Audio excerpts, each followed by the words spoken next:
नमस्कार, दीपालीज किचनमध्ये पुन्हा एकदा तुमचे स्वागत आहे. आज आपण इथे बघणार आहोत गाजराच्या वड्या. चला आता मग रेसिपीला सुरुवात करू. सर्वप्रथम मी इथे गाजर स्वच्छ धुवून पुसून आणि आता असे या प्रकारे किसून घेतले. किसून झाले की आता हे बघा, या बाउलचे प्रमाण घेऊन या बाउलने मी इथे 2 वाट्या गाजराचा किस मोजून घेतला, म्हणजे आपल्याला योग्य प्रमाण घेता येईल.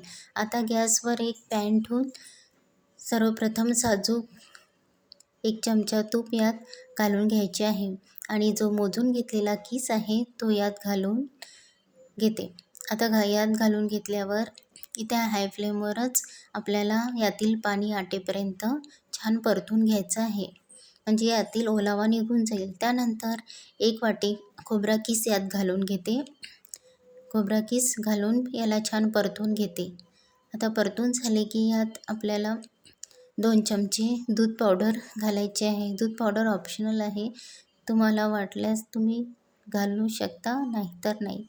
त्यानंतर 1 वाटी दूधसुद्धा यात घालून घ्यायचे आणि आता हे सगळं एकत्र करून छान मिक्स करून घ्यायचे आहे.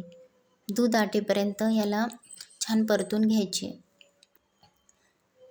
बघा, आता इथे मी 2 मिनिट झाकण ठेवून यात शिजवून घेते. अधूनमधून याला बघायचे आहे. हे बघा, तिथे दूधसुद्धा आटलेले आहे. आता बघा, इथे मी यात 1 वाटी साखर घालून घेते. आता यालासुद्धा साखर घालून छान परतून घेते. आता सारणाला आपल्याला पाणी सुटणार आहे, त्याचमध्ये आपल्याला हा शिजवून घ्यायचा आहे. आता इथे मी झाकण ठेवून शिजवून घेते.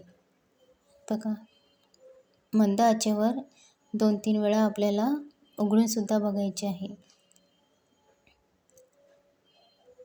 ते बघा, आता आपला सारण कसे पाकी आलेले आहे.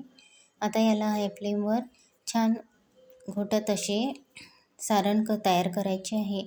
पॅनपासून मोकळे होईपर्यंत आपल्याला असे सारण इथे तयार झाले पाहिजे. हे बघा, आता यात थोडीशी विलायची पूड घालून घेते, म्हणजे इथे आपले सारणसुद्धा तयार झालेले आहे. पॅनपासून मोकळे झाले म्हणजे आपले सारण तयार झाले. आता एका ताटाला साजूक तूप लावून घेते आणि हे झालेले सारण यात काढून घेते. बघा, यात सगळं चारी बाजूनी छान पसरून इथे घालायचे आहे. त्यानंतर हाताने थापून पूर्ण व्यवस्थित सेट करून घेते. आता यामध्ये ड्रायफ्रूटसुद्धा आपल्याला घालून घ्यायचे आहे, म्हणजे वडी दिसायला आणखी सुरेख दिसेल. थोडे थंडे झाले की याचे काप पाडून घेते आणि अशा प्रकारे इथे आपल्या गाजराच्या वड्या तयार झालेल्या आहेत. तुम्हाला जर माझी रेसिपी आवडत असेल तर लाईक, शेअर आणि सबस्क्राईब करायला विसरू नका.